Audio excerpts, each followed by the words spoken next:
10 மாதம் சுமந்திருந்து பெற்றாள். பகல் இரவாய் விழித்திருந்து வளர்த்தாள். வித்தகனாய் கல்வி பெற வைத்தாள்.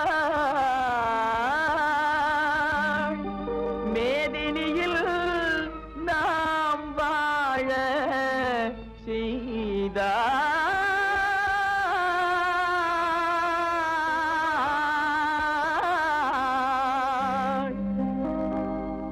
அன்னையை போல் ஒரு தெய்வமில்லை, அன்னையை போல் ஒரு தெய்வமில்லை.